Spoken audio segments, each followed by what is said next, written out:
Hey, sixth grade. This is Mrs. Smallwood, and this video is for Tuesday, May the 5th. It was really good to see a lot of you on our class Zoom call. That call was recorded, and I'll be uploading the recording as well as the PowerPoint from the meeting along with this YouTube video in our Google Classroom. So if you didn't get the chance to log on, you can either watch it or look through the PowerPoint to see what we talked about. On the Zoom call, we talked about not only yesterday's grammar lesson on parts of speech, but actually all of the grammar concepts for this week. Today's, you'll notice when you get to page 277 in your writing and grammar books, is on prepositional phrases.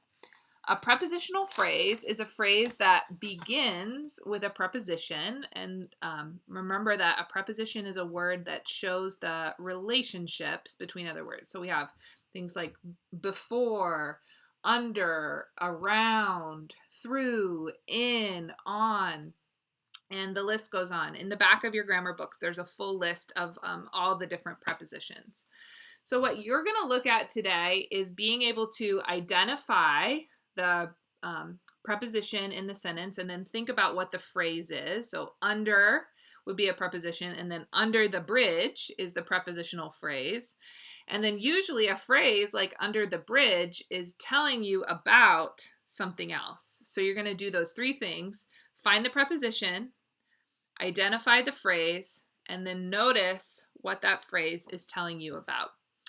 I think it'll make sense to you as you look through the lesson materials on the top of page 277.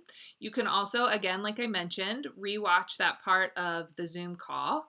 And if you have more questions that you need answered, feel free to reach out to me on email. I can either email you back or we could set up a Zoom time to chat more. In your reading today, you're going to be reading a little bit about poet Dawn Watkins. She is the author of the poem we read yesterday about the Olympian. And in the interview with her, you're going to hear a little bit about her thoughts about the concept of writing poetry and how she does that. And then in your reading work text, you're going to have the opportunity to do a little pre-writing before you write a poem of your own. So that lesson for you will be in your work text on pages 211 and 212.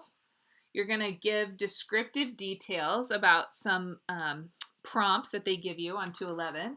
And then 212, this is sort of like a graphic organizer where you're going to block out some ideas about a poem that you might write. And then on the bottom, they tell you grab a blank piece of paper and go ahead and use the work that you've done here to write your poem. And this page in particular is one of the assignments that you're going to turn in to me this week on Google Classroom. So I'm looking forward to seeing both your pre-writing and the poem that you come up with. In spelling, we are on list 30. So be sure you're continuing on with that today. And then again, if you have any questions about anything, you need help, please do know that I'm here. And I have met with a number of people, both in our class and 7th and 8th grade one-on-one on Zoom. I'm happy to do it. I've also gotten a couple of emails from people who are feeling a little bit overwhelmed, like they have too much work. So if that's the case, I'm happy to talk with you more about modifying your assignments. I don't want you to not do anything, but I also don't want you to put off doing work because you're feeling just so overwhelmed. So you should be spending about an hour to an hour and a half every day on English between doing your work and reading. So if you're spending a whole lot more than 80 or 90 minutes, then we should definitely have a conversation about what help you need and how we might modify your assignment list to make it more manageable for you guys. Okay? Do reach out if you have any questions or there's anything I can do to make this learn from home time better for you guys. And I'm thinking about you. Hang in there. We'll talk soon.